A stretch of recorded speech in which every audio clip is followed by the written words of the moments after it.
Good day, Mom. My name is Stephanie Lagapa, and for today's video, I will be reporting the chapter 11, which is entitled Organization for Purchasing, Storekeeping, and Transportation.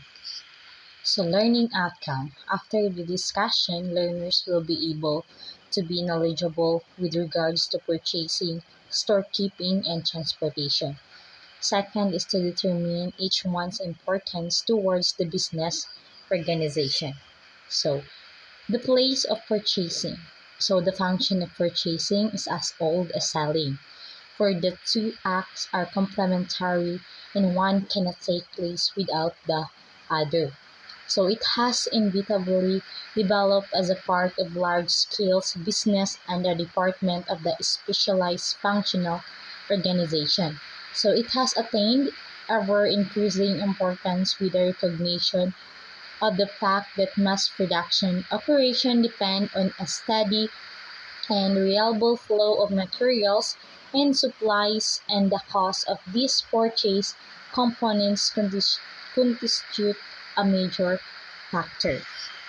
So purchasing is generally the term in industry and management used to denote the act and functional responsibility for purchasing the materials and supplies for use. So it describes the process of buying, learning of the need, selecting a supplier, negotiating price and other pertinent terms, and following up to ensure delivery. So when this is expanded to include production control, traffic and shipping, the term materials management is often. So the importance of purchasing could be further realized by considering it from the standpoint of buying for general types of items and considering different aspects of each type. So these four types are merchandise, materials, equipment, and supplies. So objectives purchasing. So the purchasing responsibility is sometimes defined as buying materials of the right quality, in the right quality, at the right time, at the right place, from the right source. So the fundamental objectives of purchasing of manufacturing industry may be summarized as follows.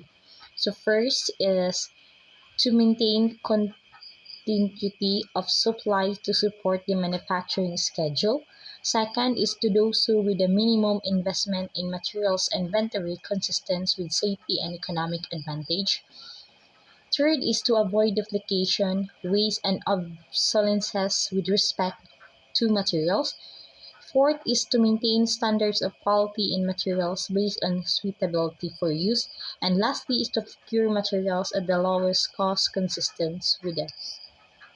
Buying merchandise and material. So, merchandise is primarily for resale. Hence, the main features that the buyer must look for are ability, style in the case of style merchandise, and part. So, the ability to buy merchandise for resale is distinctly different from the ability to buy materials for production. So buying equipment is purchased because of the time and labor it will save in turning out accurate and quantity work. Then buying supplies include those items which do enter to the organization of the purchasing department. So there are legitimate variation denoting some particular relationship is the purchasing organization. So from the standpoint of the organization as a whole, the purchasing department is a rule or facilitating staff department. So the purchasing department is headed by the purchasing agent, and assisting him are the assistant purchasing agent, the procurement officers, the license and marine insurance officers, the canvassing, shipping, and correspondence personnel. So the License and Marine Insurance Division undertakes the following function to it. First is foreign exchange import and export, preparation of letters of credit, LC or C, and other banknotes. And the third is marine insurance coverage. So the correspondence section is headed by a stenographer who prepares and keeps records pertaining to the department. So the nature of the business determines to a great extent the role of the purchasing department. The size of the company would determine the size and complexity of the purchasing department. So the cost of materials as compared to the cost of the finished product is another factor. So let's proceed to the function of purchasing. So there are 9 function purchasing department is expected to perform the following some of the following tasks.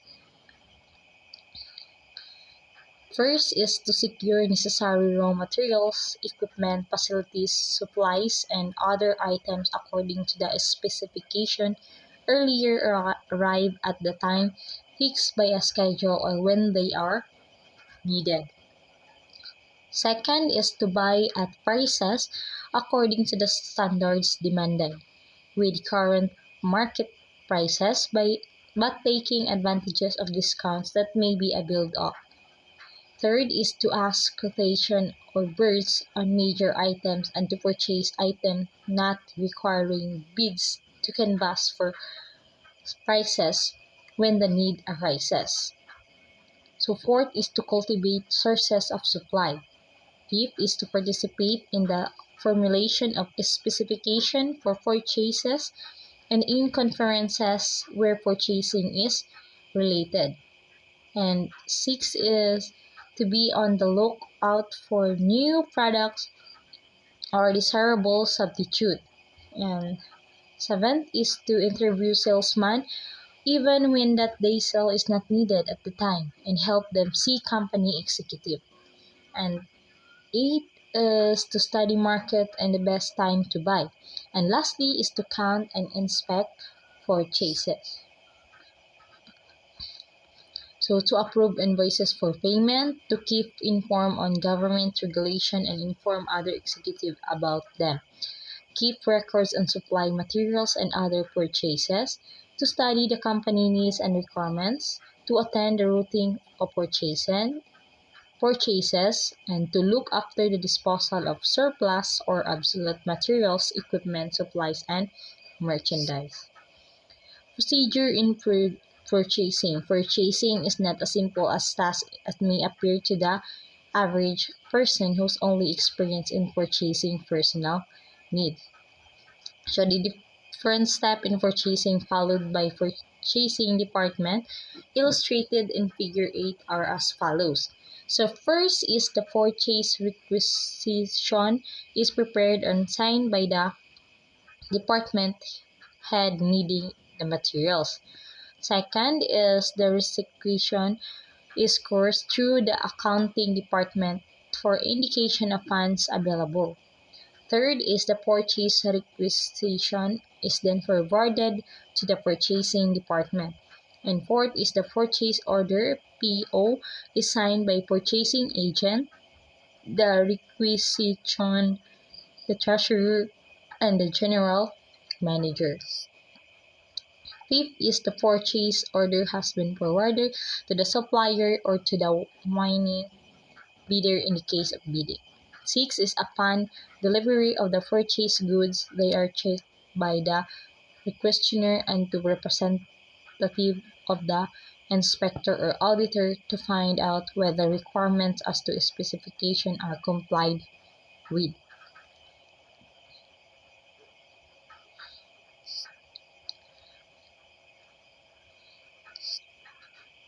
Stores and control. So the function of storekeeping is concerned with providing a place or places for safe and convenient storing of materials that are supplies that are needed for immediate use for disturbing such materials as required for purposes. So the purposes storekeeping and control may be stated into two categories. So first is from the viewpoint of operation, second is from the financial viewpoint. So makita man nato no kung asa sila nabilong. Location of store room. So the location of storeroom is an important consideration. It is logical and obvious that the storeroom should be conveniently near to the department being served so unnecessary time may be lost in getting the items needed. So storekeeping. Any system of stock keeping or stores control is predicated on the orderly storage of materials and their accounting while in the storage. Attention must be paid to facilities, supervisions, and records. So storage facilities must be adapted to the type of materials handled, in which include racks, bins, shelvings, trays, platforms, and floor space, all numbered or otherwise identified as to a specific location. And the second is supervision. Control of stores is further facilitated by the unit storage or filling so as to give a quick visual count of materials on hand. And the third is records. The basic record of the stores department is the stock record or the perpetual inventory. So the records, of course, must be periodically verified, say monthly, semi-annually, or annually. So stock records are useful because they reduce physical inventories to the reasonable and economic but sufficient level. They are needed in the preparation of periodic financial statement such as profit and loss or income statement. They reveal slow moving stock and the order of preferred priorities in getting stock.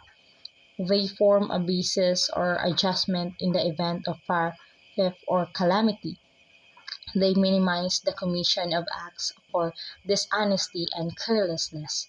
And lastly is they enable the enterprise to keep delivery dates as promised to customers. Transportation. So, what is the importance of transportation? So, the importance of transportation as facilitating function of business cannot be emphasized enough. Its effect on the entire economy is persuasive. So, modes of transportation. A business firm may be depend on outside sources of transportation. In addition, it may offer its own internal transportation facilities. So, there are three ways to ultimate success. The first way is to be kind. The second way is to be kind. And the third way is to be kind. By Mr. Rogers. And that's all. Thank you.